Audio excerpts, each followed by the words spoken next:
Tomorrow is Friday, and you know what that means. The Strait of Hormuz will be officially closed on Friday, but it will be open back again on Monday, right before the markets open. Have no fear. Trump's attacks are probably here. With that being said, let's go ahead and quickly talk about what's going on with the market. The first thing that I want to highlight is that Intel reported earnings after the markets closed and they beat market's expectation. It was earnings per share that was the big surprise. If you jump on over to Investing Pro and you type in Intel, go on over to earnings, you can see that again market expectation was about I think it was like 2 cents per share and it came in at 29 cents. So a huge surprise, still terrible, but a nice surprise.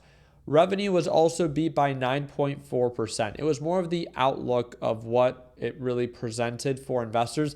The thing that I can't get over, and again, I'm obviously incredibly optimistic that I believe that this company is overvalued. I think that since the Trump administration took a 10% stake, it's been propped up ever since then. If we look at it on the day chart, Intel was a failing company. I mean, it was struggling to say the least. A lot of consolidation between $17 to right around $30 per share. It began to really break out once the Trump administration agreed to take a stake, and it's been increasing nonstop, right? Higher highs and higher lows. If we look since they took that stake, this thing has increased over 173%. And again, you have every right to invest in this company if you believe in it or in the edge of, well, the administration now owns a 10% of it, so it's likely to continue to skyrocket. Cool, if that is your perception of it. For me, it's a little bit different. Again, I still believe this company is incredibly overbought. Now, just because I think it's overbought doesn't mean that I want to short it, but I want to explain to you why. It's not just opinion. I want to show you the data. First off, the fair value. Fair value based off of a series of analysts, it offers 45% downside. The biggest outlier, this company makes, as of right now, $26 million a year. And this is before the 22% push, because that's how much it moved after market hours. It's up 22%. Its market cap before the markets closed was $335 billion. So where would that put it? Nearly $400 billion is where it would put it at after markets open tomorrow. $400 billion would be the value of this company that's publicly traded, yet it generates $26 million in net income. Now again, it produces a lot of revenue, but it doesn't make a lot of profit. P ratio is negative 1255x multiple. Negative. Again, just my opinion. Like we've seen in the past before, some speculative companies can sustain elevated levels for some time. I'm just making you aware that I would be very careful investing at these levels for Intel. If uncertainty begins to present itself in any way in the market, it's always the speculative stocks that will crash the hardest. Again, just look back at history. Any stock that has seen these sharp increases where fundamentals do not support the actual valuation, when reality sinks in, then these stocks will also sink. I think that's the best way to put it. Nonetheless, it has a great story right now, a lot of attention, and I could see why, as a trade, people are paying attention to it to go long. It doesn't really make sense too much to go short yet because there is no confirmation of a reversal. Although things are looking quite overbought, we'll see how tomorrow's price action presents itself. If it breaks support and it actively begins to sell off, maybe it's something that we can trade in tomorrow's live trading session. But again, just wanted to make sure that we quickly talked about it. Overall NASDAQ market, a full V-shaped reversal. Beautiful, right? Why is the market pumping? Because, again, it's Trump's market. Rejected at the same levels. I wish markets were open so I could short it as it goes back down, but we don't have that opportunity as of right now. The only other thing was my position on MSTZ. I played it super safe. We bought into the dip. We let it rip. We took profits. Didn't hesitate. $4,400 on the day and position fully closed. Like many of you guys know, I don't like to carry my trade positions overnight, especially shorts. The thing that I really want to highlight is this news. Now that we talked about the stock market, I want to talk about this. Representative Anna Paulina Luna calls for President Trump to pardon U.S. soldier arrested for making over $400,000 betting on Venezuela's Nicolas Maduro's capture. So if you guys have not heard the news, supposedly right now there is an individual that is a U.S. soldier, and he did partake in the planning and the execution of the operation that led to the capture of Nicolas Maduro. So obviously he had access to information that the general public didn't. Obviously it's probably against the law to be able to make any type of, bet that financially benefits you. But it sounds kind of familiar, right? It's like, well, isn't that what Congress does? Unless the DOJ plans to go after all the crooks in Congress currently insider trading, this is simply skewed justice. My question to you is, do you agree? Obviously, he has access to insider information, but he's someone that actually risked his life. At least he has some skin in the game. That's how I see it. Again, don't get me wrong. Like, there is a conflict of interest. I don't think anyone is debating that. He took a $33,000 position. He bet on himself. Yeah, he had non-classified information, but what if they didn't capture it, right? And then shortly after, those prediction markets ended up paying out, and that was $409,000 that it paid.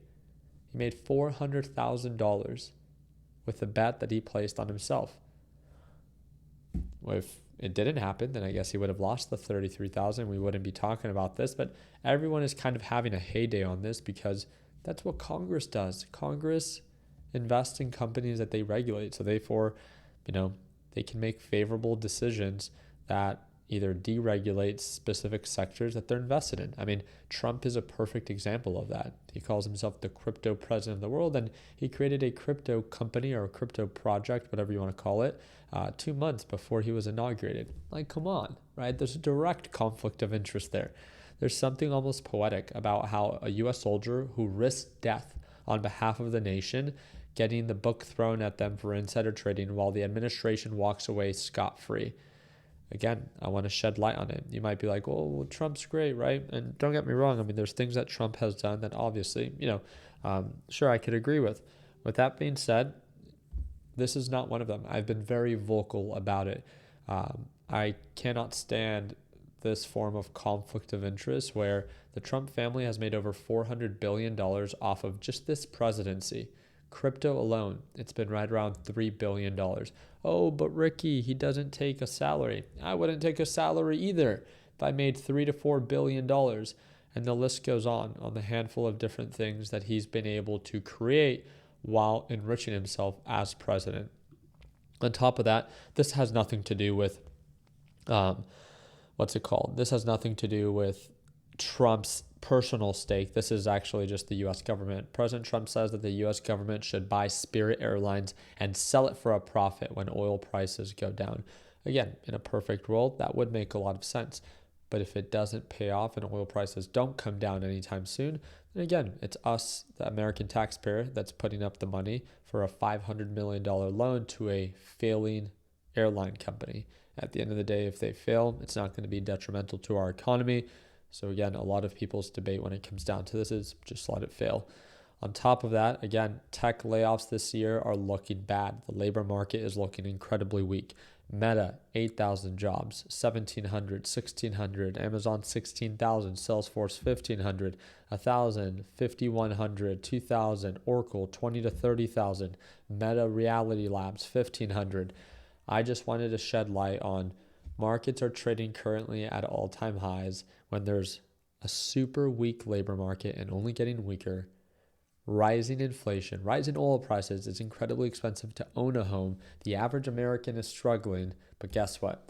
Have no fear because insider trading for Congress is here. Again, it's just really, it's not even funny. It's just, I just feel like there's nothing that we can do. I feel like we all talk about it. I'm not just trying to hone in on Trump. I've called out the idea of Nancy Pelosi, right? Every politician that insider trades. In my opinion, there should be no family member or individual that's part of Congress that should ever be allowed to invest in companies that they regulate. If they want to invest in the NASDAQ or the S&P 500 general baskets, then maybe so be it. But other than that, I think that if you're going to dedicate your life to, you know, any form of a politician, and you're really doing it for the people, then it should be like you're serving the people. And it should be no other gain other than doing your job as a politician to represent the people that voted you into that position of power. It's truly that simple, but it's so crazy that like everyone is aware of the corruption, of the insider trading, the conflict of interests, even with our current administration, and nothing ever gets done. But now you have a US soldier who risked his life. He, of course, did something where he did have insider information, but he can now get thrown into jail for maybe up to 60 years federal prison. Does that seem fair to you? You guys let me know down in the comment section. Again, a lot of opportunity presenting itself tomorrow. Remember, tomorrow's Friday. That's when Trump really likes to escalate things and when the Strait of Hormuz tends to be closed. So we'll see how markets tend to react, and we wouldn't be surprised if they open back up by Monday. So I hope to see you for tomorrow's live trading session. Whenever you're ready to tune on in, I trade live every morning. It's designed for complete beginners, and it's just a really fun way to be able to start the day with our team. You get to watch my screen just like you saw in this video, and any opportunities that present themselves, I not only take the trades in front of you, but I explain the thought process behind a trade, which I think is very important. So if you want to learn more about it, to join our team, it's the second link in the description down below. There's a huge sale going on, and it's a one-time payment for lifetime access. Like always, let's make sure that we end the year on a green note. Take care, team.